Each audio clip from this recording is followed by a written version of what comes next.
पहुंचाने का काम करेंगे। दुनिया के इन दो दोस्तों के अलावा इतनी किसी देश की आबादी नहीं है। तो ये ऐसा अनूठा अवसर आया है।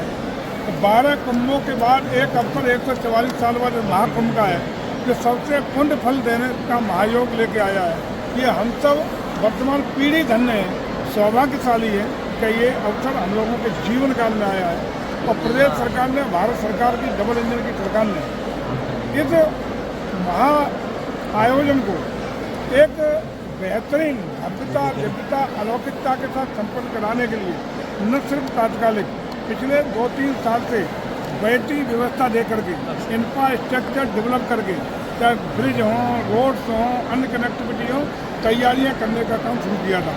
और आज हमें खुशी है कि करोड़ों की संख्या में प्रतिदिन श्रद्धालु न सिर्फ हिंदुस्तान के, पूरे दुनिया के सनातन संस्कृति के मानने वाले लोग वहाँ आकर के कुंभ में आस्था की, पुण्य की डुबकी लगा करके अपने जीवन को कृतार्थ करने का काम कर रहा है। इससे ज़्यादा बेहद खुशी ये है क्या सनातन संस्कृति, जिसकी वजह से भारत पहले भी विश्वगुरु रहा है, इन्हीं कारणों से भारत की सम्मान, भारत की आस्था, भारत का वजूद दुनिया में सबसे आगे था, वो उसी पर विश्वास प्रकट करते हुए और दुनिया के जो तमाम सनातन संस्कृति से प्रभावित होकर के ऐसे लोग जो विभिन्न धर्मों के लोग थे, आपने देखा ऐप के संस्थापक की पत्नी ने अपना धर्म परिवर्तन करके आज दुनिया को दिखाया है कि सनातन में कोई आडंबर नहीं। सनातन ऐसा विषय है जो सभी को समाहित करके सामाजिक समरसता का, आस्था का संदेश देने का काम करता है। ऐसे इस महा आध्यात्मिक आयोजन के, दुनिया में श्रेष्ठतम आयोजन के कार्यक्रम को हम सफलता की भव्य ऊंचाइयों पर पहुंचाने के लिए कल संकल्पित हैं। आने वाली मौनी अमावस्या को 10 करोड़ लोगों के आने की संभावना के दृष्टिगत हम लोग बेहतर तैयारियां लेने का काम कर रहे हैं। तो इस बार के इस महाकुंभ में निश्चित रूप से जो हम लोगों ने व्यवस्था दी है वो 40 से 50 करोड़ श्रद्धालुओं के हिसाब से दी हैं। तो हम समझते हैं कि उससे ज़्यादा ही लोग जाने का मन बनाए हुए हैं।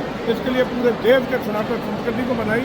दुनिया के उन सभी देश जहाँ पे सनातन संस्कृति को मानने वाले लोग रह रहे हैं, उन सबको भी आस्था के महापर्व पर बहुत बहुत बधाई। और सरकार उम्मीद करती है कि हम सब मिल कर के दुनिया जहाँ एक और युद्ध की तरफ और दुनिया में युद्ध की पूरी वातावरण बना हुआ है, और वहाँ भारत शांति और विकास के मार्ग पर चल कर के सनातन संस्कृति को चरमोत्कर्ष तक पहुँचाने के लिए दृढ़ संकल्प है। समाजवादी पार्टी के सुप्रीमो ने आरोप लगाया कि कुंभ में पुण्य कमाने आएंगे, पुण्य कमाने। साथी जो पहले मॉडलिंग करती थी, आपको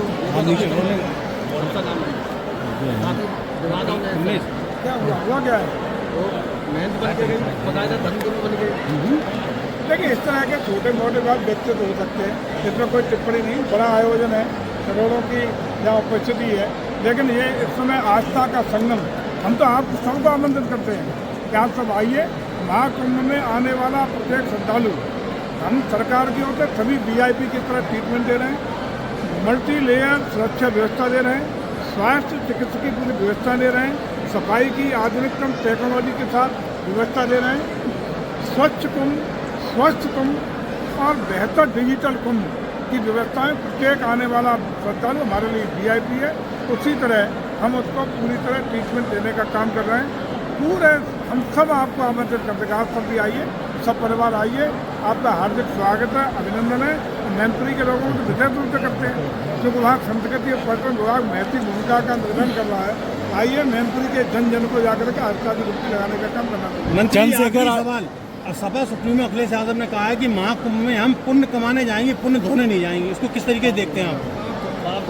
देखिए, मुझे लगता है कि ये अखिलेश जी छोड़ दो, प्रदेश तो होस्ट है, पूरा UP होस्ट है। उत्तर प्रदेश का एक एक वासी पूरी दुनिया से आने वाले, हर प्रदेश से आने वाले श्रद्धालु के लिए होस्ट की भूमिका, यानी हुआ मैनपुरी की भाषा की भूमिका में रहना चाहिए।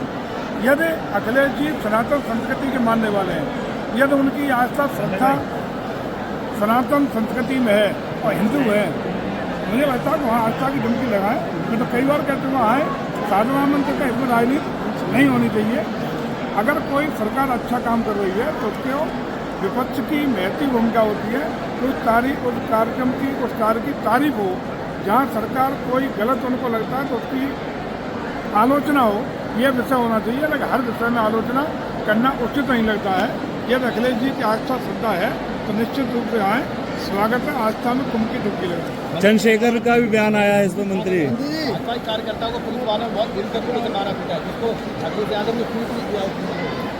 अच्छा, अखिलेश जी पर बचा है ट्वीट करने के अलावा कोई काम? नहीं, लेकिन वो भाजपा का कार्यकर्ता है। अरे भाजपा का दो अपराध, देखिए एक चीज़ साफ है कि हम राजनीतिक आधार पर प्रशासन दुरुपयोग करते हैं ना सदुपयोग करते हैं।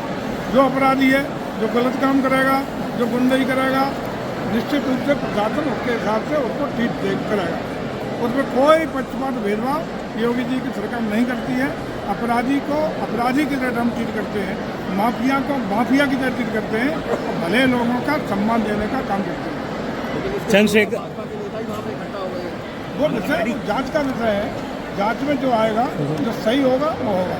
मंत्री चंद्रशेखर आजाद का एक बयान आया है कि कुंभ में वही लोग जाते हैं जो पाप करते हैं, कैसे देख रहे हैं? उनका विचार होगा, चंद्रशेखर जी का अपना विचार होगा, लेकिन इससे कितने आप सहमत हैं बता दिए। जितने आप सहमत हैं उतने हम सहमत हैं, उतने सरकार सहमत है।